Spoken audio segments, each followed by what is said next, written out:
Are you ready for good talk? And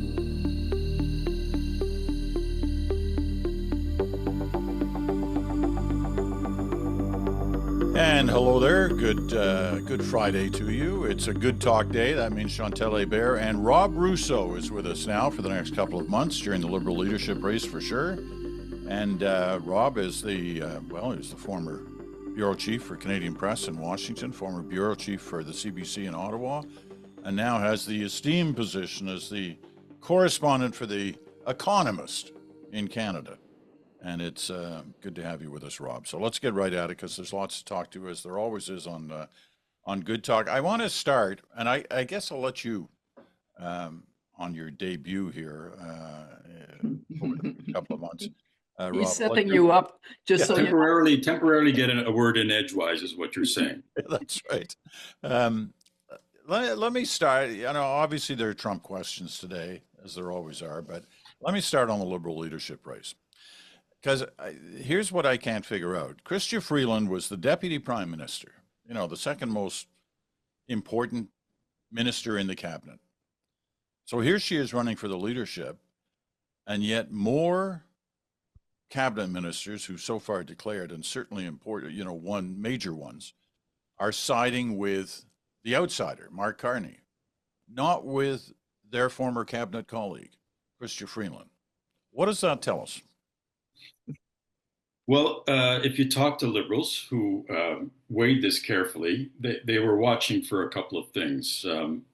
They were watching to see, first of all, if she could, as a communicator, grow beyond what she has been for the last 10 years.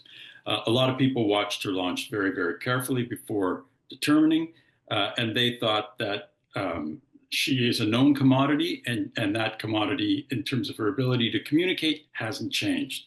That's one of her handicaps. The bigger handicap, of course, is that she is briskly sprinting backwards away from the Trudeau legacy.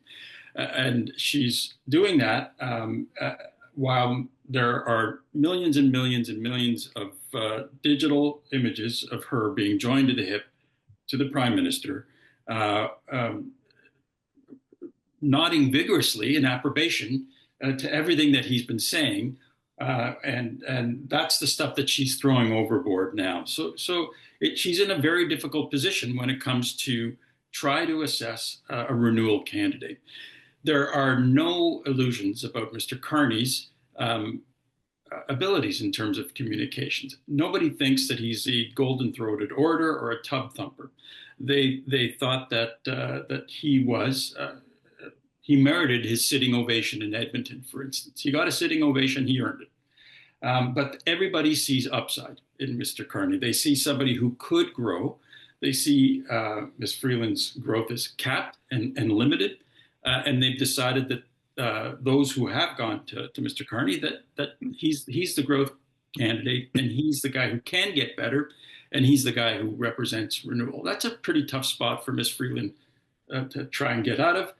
That being said, some of the people that she has recruited, everybody was watching, for instance, somebody like Ahmed Hussein to see where he would go. These are people with robust networks where they can quickly assemble muscle and sinew. And Ms. Freeland got a pretty good one in Ahmed Hussein, but it is a question of breadth and strength, more breadth and strength going to Mr. Carney right now. And in a race where every riding is worth 100 points, if you can't get 10 people to show up in Disnethi, let's say in northern Saskatchewan, you're not going to win that riding. You got to get those 10 people there. And right now, that breadth of strength for Mr. Carney looks like an advantage in a 100-point riding race as well. Okay, Chantal, what do you make of it? Well, a couple of points before I go directly to your question. I think both of the candidates that are emerging as leading, if only on the basis of the support that they are getting from within caucus and cabinet, but also based on what polls tell us about who Canadians would consider and Karina Gould, who is also running and was a minister, runs. The last poll I saw, it was single digit support and interest. So the hill to climb is quite steeper. But the Liberal Party is not unhappy to have two candidates who could both argue that they have the credentials to be serious vis-a-vis for Donald Trump and his administration. That is kind of a gift from heaven for the Liberals, that both have economic credentials. The reason why many observers, longtime observers, are a bit surprised that the deputy prime minister, finance minister, is not getting more internal support may go back to memories of the Martin Chrétien era, except that Paul Martin had set himself up in two ways that are different from Chrystia Freeland. One, his relationship with Jean Chrétien was productive on the policy front, but it was very adversarial. He kind of led the opposition to the prime minister from inside. And two, he had built a lot of caucus support and caucus goodwill to the point that even as the Liberals were leading in the polls, they still, a significant section of caucus still wanted Jean Chrétien to retire, to replace him with Paul Martin. Chrystia Freeland, as Rob has pointed out, was until December seen as you know, the other face of the government. Justin Trudeau and Chrystia Freeland. You cannot Google her name without seeing her next to the prime minister. She also has not built the kinds of bridges to many other ministers and to caucus that Paul Martin in his day had. And as a result, yes, every riding is worth the same amount of points. But what I see emerging, just looking at the support we saw from cabinet this week, and in a short race, that will matter, because by next week, no one from the outside will be able to sign up to vote in this leadership campaign. So we are talking about existing members, people who presumably have been following politics for the past few years, and are not coming because celebrity has attracted them or some other single issue. You know, Sean Fraser in Atlantic Canada is a big catch in that region for Mark Carney. In Quebec, when you have Stephen Guilbeault, Mélanie Joly, that kind of speaks to Montreal, and François-Philippe Champagne, who will declare on the weekend, and probably Steve McKinnon, who is in the Outaouais. You've covered a lot of Quebec ground. It's going to be really hard to convince Quebecers that these 3 or 4 ministers do not represent a consensus that will lead members to go in that direction. The same is true in BC, where those who have declared for Mr. Carney probably will bring quite a few votes and a variety of ridings, and that is what really matters. So the impression you get, I was at that launch last week in Toronto. It was, as everyone knows, a very complicated launch because of the demonstrators in the room. So for about an hour, it never really got started. I thought Chrystia Freeland handled it well. Less experienced politician might have been totally destabilized by what happened. But when it finally really got underway, having cleared a dozen people from the room one at a time, the speech, for one, was much too long. Maybe it's because I work in the newspaper business, but you do need to edit. It doesn't really work to go on all that. And the people watching, there were no chairs. So they were basically left standing for 2 hours, including those who stood behind Ms. Freeland. I have something against those human backgrounds. I have had it for a long time. So one problem, I left because I had to go do something else at 1:30. This is an event, or 2:30, and the event should have started at noon. But by the time I left, Chrystia Freeland was still speaking, and I was still waiting to hear her mention the name Trudeau. I'm not sure that creates distance. Just because you don't say it, the shadow of the prime minister is on her shoulder. And that is why it feels to me like this week, Chrystia Freeland's playing tried to take off, didn't find its wings. Maybe she will, but is for now still rolling on the tarmac as opposed to soaring in the sky. All right. Well, it's a short campaign, so it's better get that plane off the ground soon. Well, what I wanted to say, Peter, in the plane analogy, lots of people are saying because it's short, as you mentioned, they're actually building the plane in midair, is what they're doing. They didn't have a lot of time. I know a lot of these candidates have been thinking maybe their whole lives about running for the leadership, but they don't have a lot of time. That's why we haven't seen a lot of policy either. And Chantal mentioned that Ms. Freeland needed an editor. She was a managing editor at some very prestigious financial publications. Somebody should have edited the editor there, I would say. Yeah, I mean, the events like this, a 20-minute speech is long enough. You've got 8 weeks or whatever it is to fill out the blanks later, but you want to get out of the gate clean and fast. Let me bring up a policy issue, because it's not just the baggage of pictures with Justin Trudeau that are going to be a problem for both of them, really, because Conservatives will use the 1 or 2 pictures they have of Carney with Trudeau to their advantage as best they can. But it's not just Trudeau. It's basically it's carbon tax, right? That is the big one, the big piece of baggage they're carrying around with them, and it appears both of them to different degrees, although I haven't spelled it out really yet, are going to turf carbon tax as we know it now. Is it dead? Is carbon tax dead?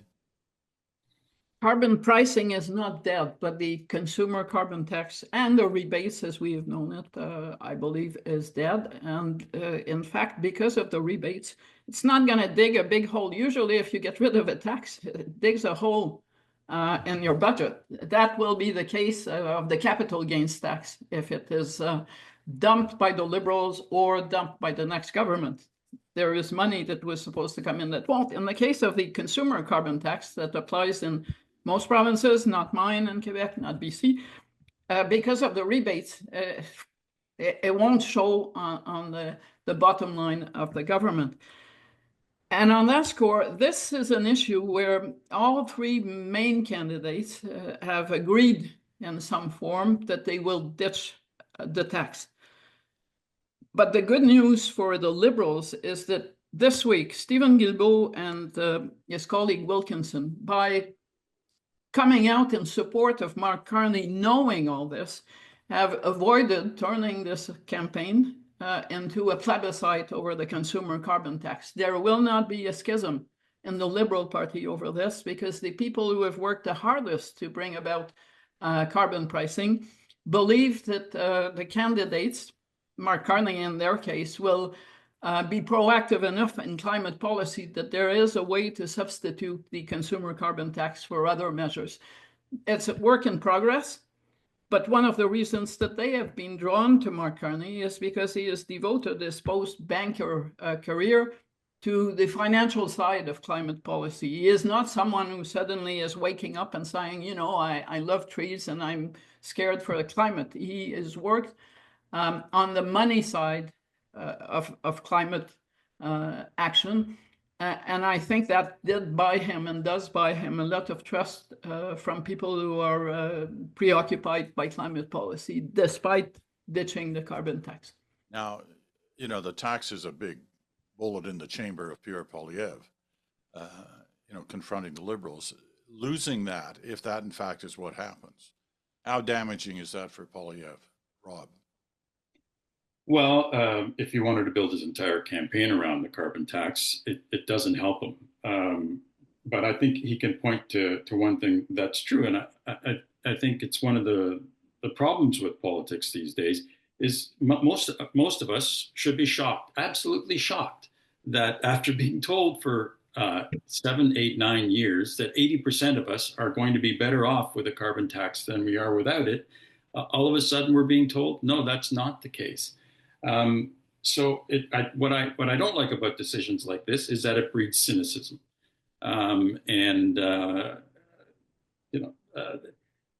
Is it a political liability? Of course it is. Of course it is. And is this a moment where climate is not a priority for Canadians? Yes, it is a moment. But I do wonder when I hear that, and when I hear others like Ms. Freeland and others, even Ms. Gould, criticizing their government's spending policy and behavior policy, when again 6 months ago we were told something like the capital gains tax was an issue of generational fairness, that we had to go after those of us who might have made more money later in life, start handing some of it back to younger people, and then all of a sudden we're being told, well, no, that's not the case anymore. Again, it breeds, I think, cynicism towards politics, and I think all of us believe that in the possibility of politics. One of the things I admire Bruce for instance, is he doesn't mind being the man in the arena. He will go back and forth. He will get himself dusty and dirty if he believes in something, and you want politicians who actually believe in it and stand by it. You want a last point on this, Chantal, before we move on? Well, a small point on the capital gains tax. It isn't really something, and it never was, that is about generational fairness. And why is that? Because if you have a family cottage and you want your kids to have the benefit of it, they would actually be taxed more to inherit it than they were than under the current regime that is still in place. So the argument was always a bit kind of wonky. It didn't hold ground. The Liberals really wanted to create something like a class war and to show that Pierre Poilievre was on the side of fat cats. But in the end, this tax has no legal basis. And I don't understand why the current finance minister is not telling Revenue Canada to cease collecting it, because how does it make sense for Revenue Canada to be asking you to pay a tax that has no legal basis and probably will never have a legal foundation? As for cynicism, I do not equate, and I never have, the mechanism of a consumer carbon tax with rebates as the entire climate policy. I do believe carbon pricing is essential as a tool in that toolbox, but I don't see this change as a walking away from climate policy, especially in the case of Mark Carney, because of the time that he has spent in that arena. I'm not going to say about Chrystia Freeland. I understand some of the frictions between her and the more pro-climate policy ministers, explain why they're all lined up in the other camp. But I think it is possible to build strong climate policy without a tax that is actually coming with a rebate, which basically is telling you, we can fight the climate thing at no cost and no pain. It's a major failure on the part of the Liberals that they never managed to communicate something that should have been easy to communicate properly. But then, go back to the GST. It replaced the tax, and the Conservatives never managed to convince a Canadian that in essence, they were paying what they used to pay, except they were seeing it up front. So I guess the message is it's really hard to build a tax policy that is more efficient and bring the public on side. It's hard to build any tax policy, no matter what it is, and bring the public on side. Okay, we're going to take a quick break and come back. Let's deal with our friend south of the border and his latest slagging of Canada. Back right after this. I worked every single position in a restaurant, moved my way up, and ended up being a regional manager. But I just ran out of inspiration.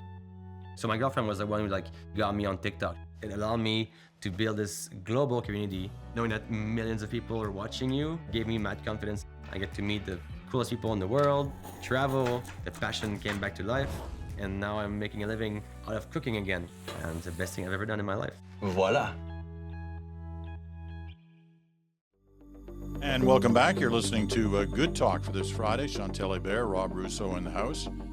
And you're listening on Sirius XM, Channel 167, Canada Talks, your favorite podcast platform, or you're watching us on our YouTube channel. And we're happy to have you with us wherever you're joining us from. All right, Donald Trump goes after Canada again in his speech to the World Economic Forum. He wasn't there. He was while he was there virtually. And, you know, he went after Canada. He did his normal rant about Canada getting all the benefits of the trade between the two countries. And he was saying, listen, we don't need Canadian gas or oil or autos or lumber. We don't need any of it. So why are we doing this? All of this in the lead up to tariffs, which are now supposedly coming in on February the 1st.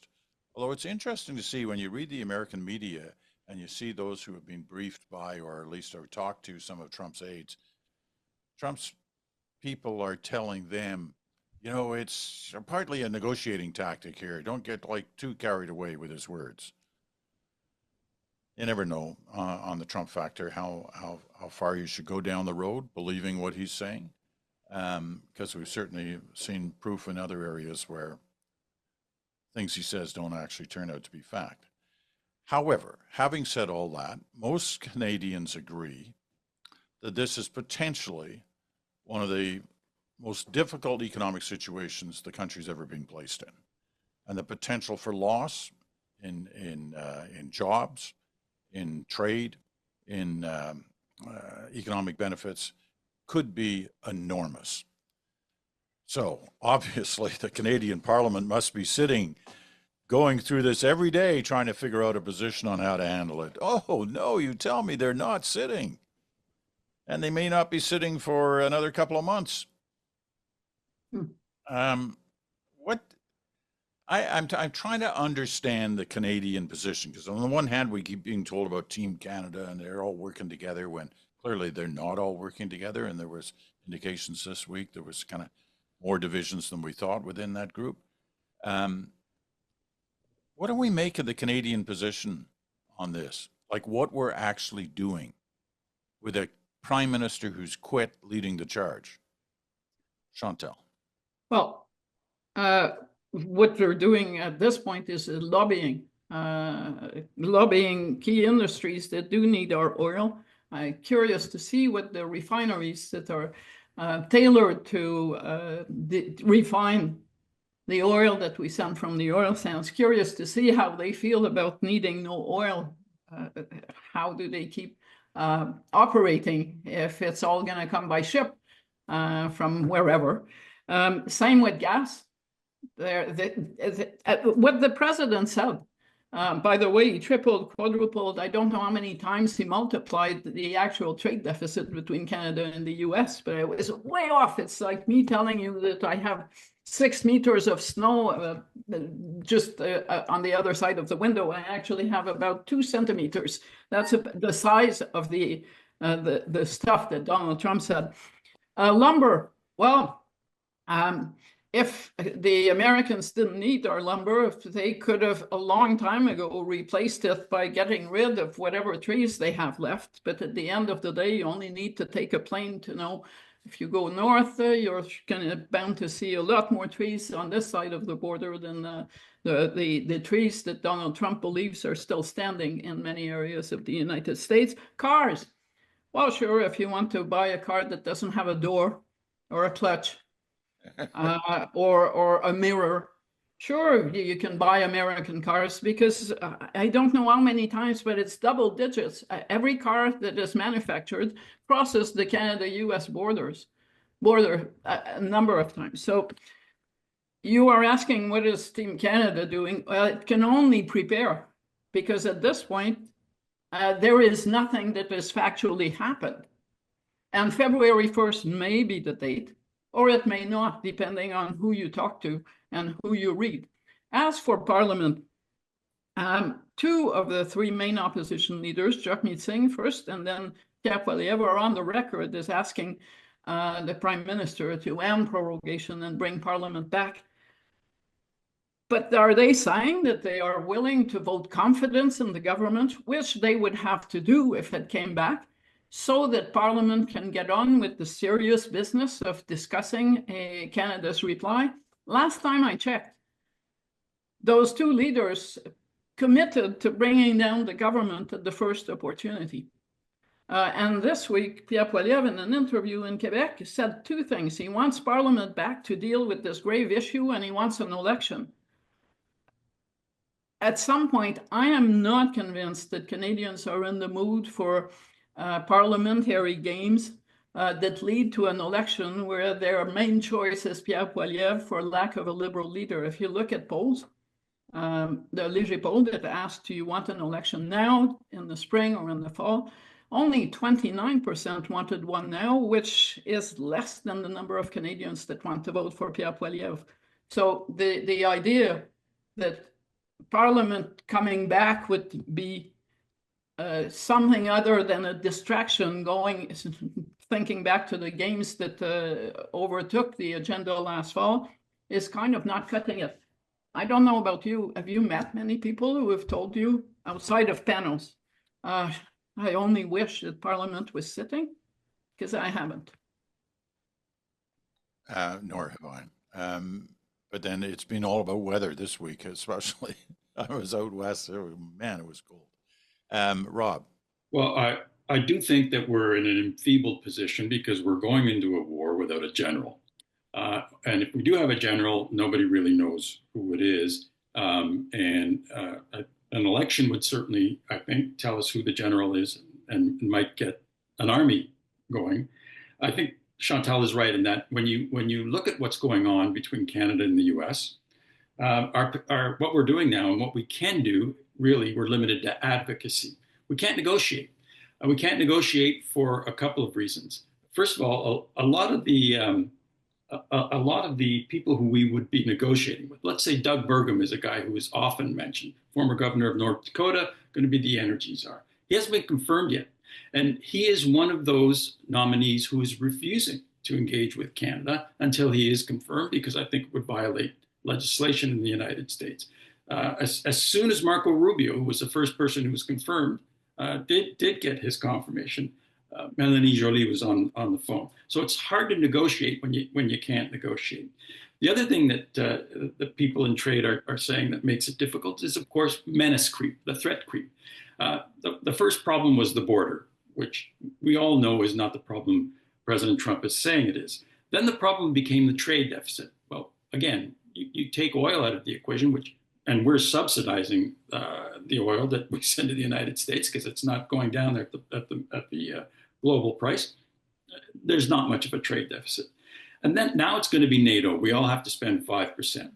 So there's menace creep, and that makes it very, very difficult, even for those who are practicing advocacy, to engage the people that they can engage with. There was an opening in the last couple of days that the people at Foreign Affairs and International Trade are grasping. And that's a suggestion that an early renegotiation of the Canada-US-Mexico Free Trade Agreement.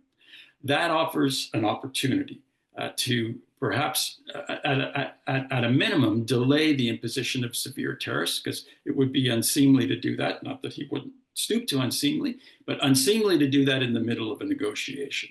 If you can negotiate and talk, it's unlikely that we'll have to deal with jarring tariffs. So I think that's where we are. People are looking, and the advocacy is not ineffective. It is effective. They're making really interesting arguments. Chantal mentioned auto parts, for instance. Well, he can want to repatriate the auto industry. He can certainly do that. But let's take a look at what would be involved in doing that. Well, you'd have to find land in order to build your assembly plants. That's going to take time. Then you'd have to get it zoned. Then you'd have to build. And then you'd have to train your workforce. And then you'd have to decide which model you would want to try and build there. Just that process alone is a 3 to 5 year process, and that takes us beyond the Trump administration. And it also increases prices for auto consumers in the United States. None of it makes sense.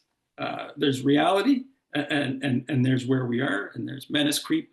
And again, there is an opening with the possibility of a renegotiated North American Free Trade Agreement. Okay, you skipped over, or you mentioned the 5% now that Trump says all NATO members are going to have to come up with 5% of their GDP to spend on defense. We can't even get to 2%. To get to 5%, Canada, I don't even want to think of what would have to happen to get to 5%.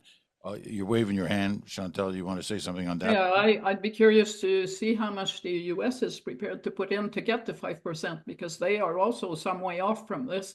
Like, I think they sit around 3%. So it's billions and billions versus the American GDP. So if you are going to say this has to happen, you have to do it yourself. Good luck with that.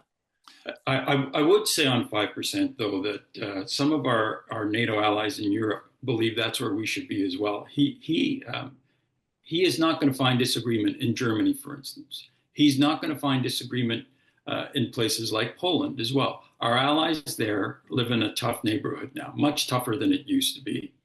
And they have been saying, really, since the invasion of Ukraine, that they need to militarize, first of all, in the case of Germany, and that they need to spend significantly more than 2%. Canada, the worry for Americans, as far as Canada is concerned, is that we share a backyard essentially with Russia and the United States. And so there hasn't been an administration really since Bill Clinton that hasn't been on us to try and do more, to try and secure our backyard, their backyard. And we've been miscreants. I'm not saying we shouldn't get to 5%.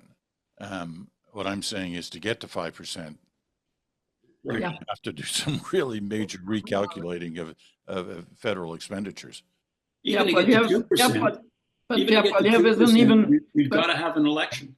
You've got to have an election, and you've got to tell people this is what we're prepared to do. Except that the Conservatives won't even commit to 2% at this point. Right. And if you're going to tell Canadians that, you're going to have to tell them at what cost and how and what the trade-offs are going to be. Sure. Absolutely. Yeah. Okay, here's the other issue, oil. When I watched Trump yesterday, the thing that struck most to me, aside from, like he does the normal Canada rant, but the thing that struck most to me was his kind of direct appeal to OPEC. You got to bring down the oil price. You got to increase production. Okay. And he seems to think that he's got it in there because he gets along with the Saudis.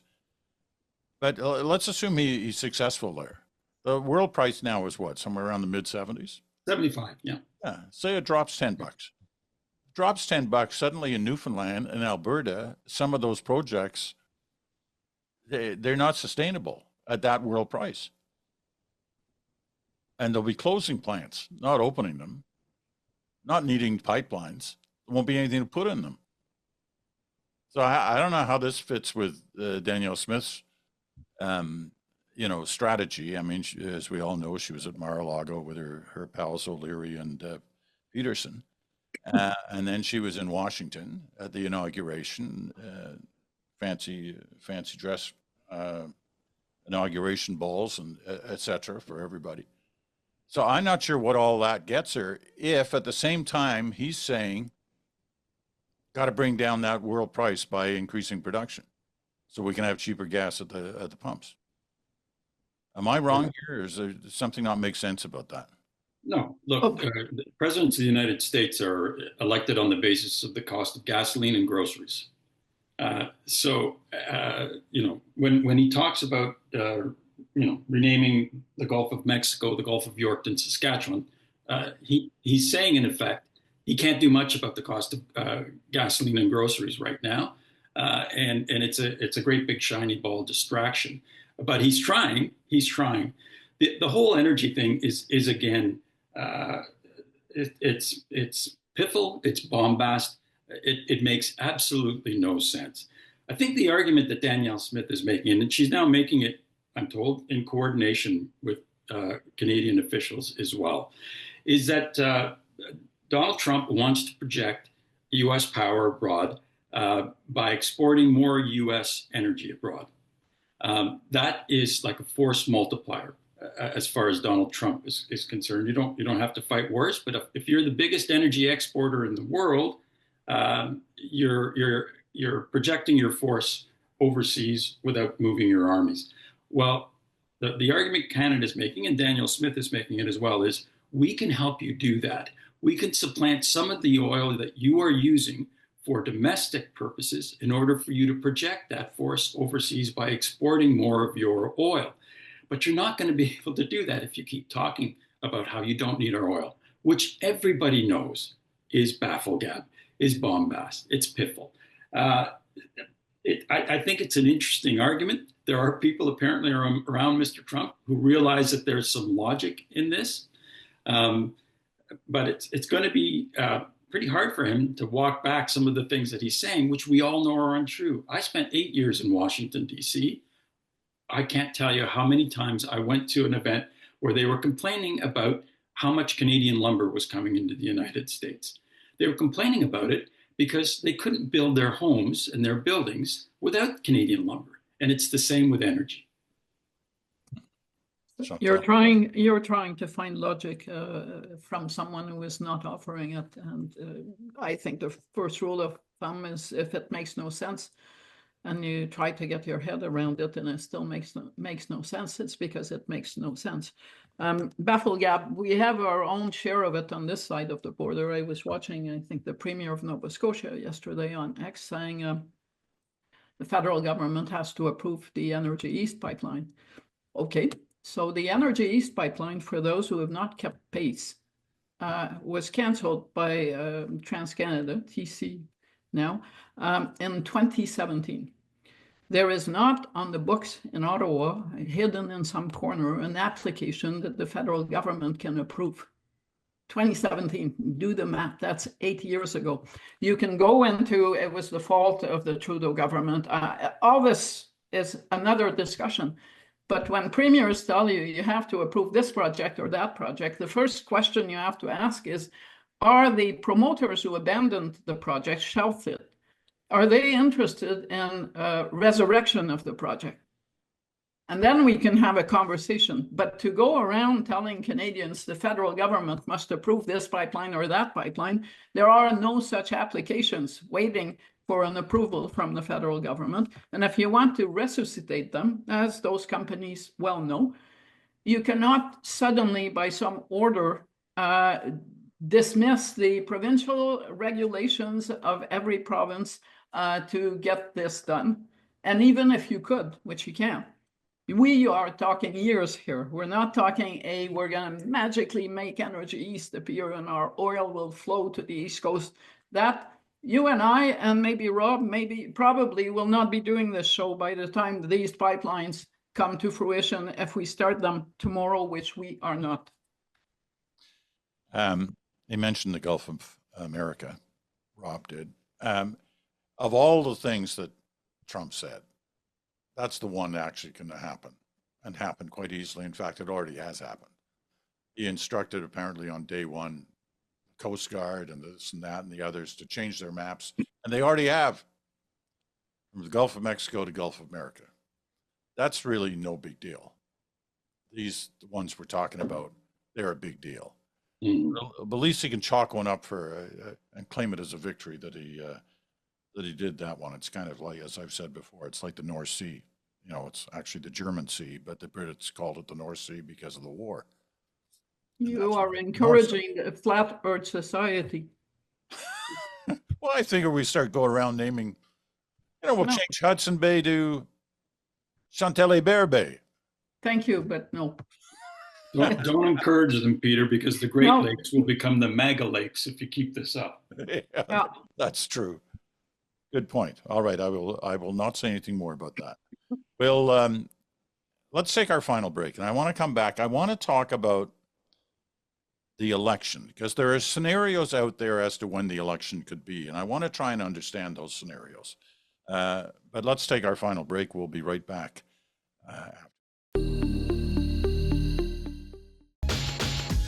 Spark conversation, spark engagement, spark action, spark advocacy.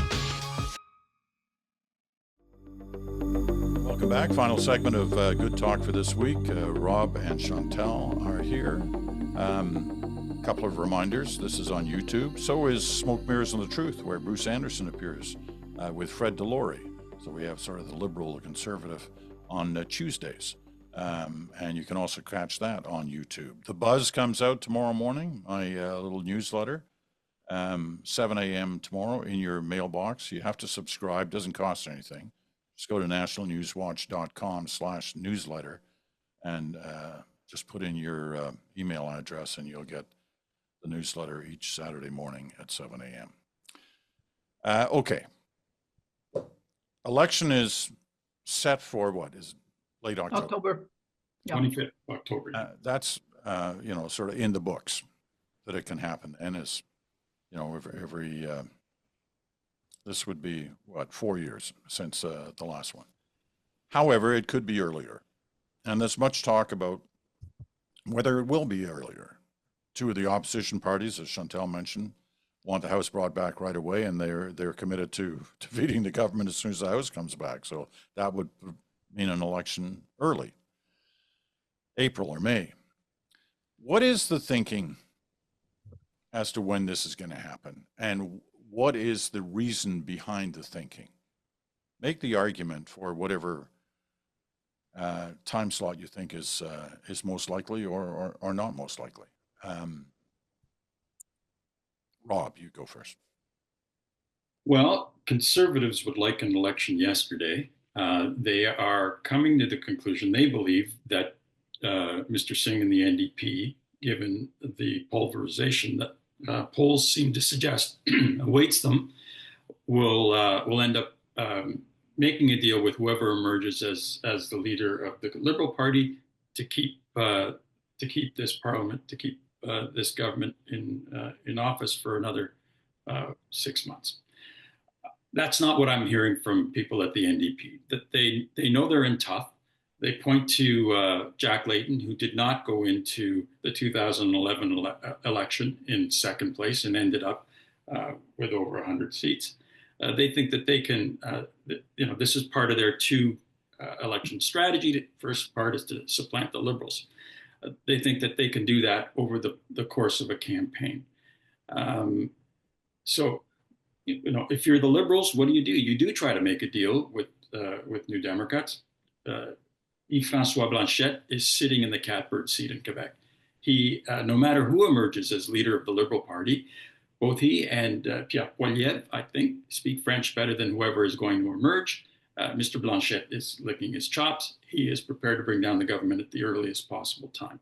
If you're a Liberal leader, you try to make a deal with the NDP. If you can't, then you do not wait to have the ignominy of parliamentary defeat as your first parliamentary act, and you pull the plug early.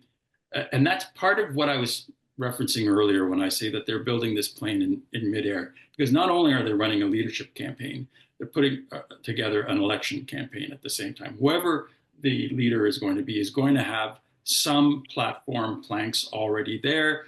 Lots of people in the party are putting together tour and all of this other thing that you need from day one. So if I were compelled to lay down a bet, I would say that we were probably going to go in May. Okay, so spring versus fall, or actually, Right. First of all, April versus May, and overall spring versus fall. Right. Chantal, you see it that way? Well, April versus May is kind of a useless debate to have, in the sense that the election campaigns can be long or short, as we learned from Stephen Harper in 2015. So if you go for the longer version, you get into May, starting in March. And if you go for the short version, you get into April. Easter is in the mix, Passover, so you probably would go for a longer version. I tend to think May, but who cares, right, at this point? Just a word on Jack Layton. One of the reasons Layton went in that election with the score that he had was related to his health prospects. I remember writing at the time that the choice the NDP had was to bring down the government on its budget in the spring and have a campaign with Jack Layton as leader, or possibly have a campaign in the fall or later with no Jack Layton in the mix. And no one in the NDP ever pushed back on that. And as we saw, they were right to think that they should have an election in the spring if they could have Jack Layton. So it's a different situation. Jagmeet Singh is in a bind. Part of his caucus does not agree with the kind of language that it's been using over the past few weeks. You saw Charlie Angus say country before party. I'm not going to be playing in a movie that is just designed to bring down the government. 53% of those who want an election in the fall in that Léger poll identified with the NDP. So there's not a lot of enthusiasm within NDP ranks for having a campaign anytime soon. That being said, if Mr. Carney does become the Liberal leader and the Prime Minister, I am struggling with the notion that he would want to convene Parliament even as he cannot sit in Parliament for lack of a seat. Second, almost certainly circumstances would come together that would probably bring down the government. There will be a vote on a financial bill before the end of March if Parliament returns. There will also likely be a confidence vote in the Trump speech if the Conservatives can help it. All of which to say, if you're going to spend energy when you become Liberal leader on something, knowing all this, should you be spending it on preparing a Trump speech that will be forgotten the day after it's presented? Or should you be focusing on election readiness so that you can call an election? I'm picking a date here out of blue sky, March 20th. I think in Mr. Carney's case, the Liberals will probably think best to put one's energy in going into an election and going for broke than trying to deal with the NDP, which has proven over the past 9 months that it is not a totally reliable partner. That it wakes up in the morning and suddenly tears up agreements without even the courtesy of a call to the partner in an agreement. Or that a leader who does news conferences to say one day, I want the government to fall tomorrow, and the next day or the next month is writing a letter to reconvene Parliament. So I'm not sure it's worth wasting time on trying to make a deal with the NDP in those circumstances. Okay, just to clarify, you said March 20th, you meant May 20th, right? No, I mean to call the election. Oh, to call. Okay. Parliament is supposed to come back on the 24th, so you would have to call it at some point before the 24th. It could be the 19th, it could be the 11th. Right, okay, got it. Whatever. It's funny, you mentioned the Layton campaign in 2011. I spent a little time with each of the leaders on that campaign, watching them campaign. I spent a couple of days with Layton in Atlantic, Canada, and it was remarkable to watch him then, because your predicted orange wave, Chantal, was firmly in place then. It was a week or maybe 2 weeks before the election, and you could see it, you could feel it, wherever you went, you saw it happening. And you saw him, who was putting up a brave front, said he'd beaten cancer at that point, but clearly he knew the struggle was still there. And it was quite a remarkable thing to witness, a candidate given those two extremes, really. One is health, and two, the country moving, a good chunk of the country moving towards that party as an alternative, which many NDPers, I'm sure, wish was happening now. But there was the lesson why it should have been happening, but it hasn't been happening. One of the lessons of that campaign, people used to say, well, the NDP has no organization, it has no muscle, like they have nobody in Quebec. Well, when the people decide that they're going to move in a certain direction, they don't need organizers to shove them to the ballot box. Yes, but Jacques Singh in Quebec, for the record, is no Jack Layton. No, I'm not suggesting that he is. What I'm suggesting is that election taught us is that people can make their minds up during an election campaign. In one of the ways, in many ways, and it's one of the reasons why I always say, really, all polls 6 months to a year before an election are essentially meaningless. People do make up their mind during a campaign, and this could be a campaign. It's not going to be about the carbon tax, we've all established. This could be a campaign where people change their mind. This is a moment in our history where we are confronted by a challenge to our prosperity, our sense of who we are. He's clearly trying to do things in terms of our national unity, which leads to our sovereignty. These are important issues that could change people's minds depending on how the campaign goes. So, and that would be a message to Yves-François Blanchet in Quebec, because I can see how Quebecers do start deciding when the election is called, and they do change their minds. I can see scenarios where put to the question who is best to handle Donald Trump, there is a revisiting of the Liberals. I think it would happen in Quebec if outside Quebec the Liberal fortunes rise. And at that point, Quebecers would probably reconsider, but that is totally possible. But it's not good for third parties. This is not the kind of election where the NDP or the BQ fighting for influence, because that is what the NDP is doing, let's be serious, will easily find a voice in the conversation. We all remember the free trade election in 1988. And we all don't remember any other issue in the 1988 campaign. And this is where we're going. Yeah, even though GST could so easily have been an issue for the Liberals to bring up in the second front. Yeah. And Meach. Right. I've only got a minute left. Doug Ford, either while we've been talking or later today or at some point in the next couple of days, is going to call an election. Does that have any impact on the national story? And once again, I only have a minute left. Who wants it, Rob? No, I don't think it has an impact on the national story. I think what he's doing is, if things go the way Mr. Trump wants them to go, hundreds of thousands of people in the province of Ontario are going to lose their jobs, and he's trying to get out ahead of that possibility. I don't think Donald Trump is really quaking in the Oval Office, worrying about staring down another blonde-haired menace. At least his is blonde. Chantal, you got to...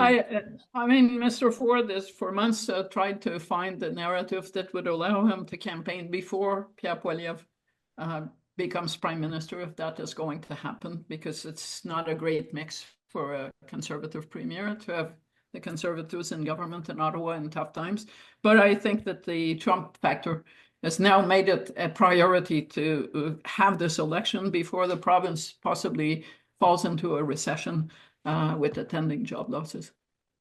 Okay, we're going to leave it at that. Great to have you with us, Rob. Looking forward to your thoughts and your comments over the next 7-8 weeks, however long it takes for the Liberals to sort out their life and the likely early life after that.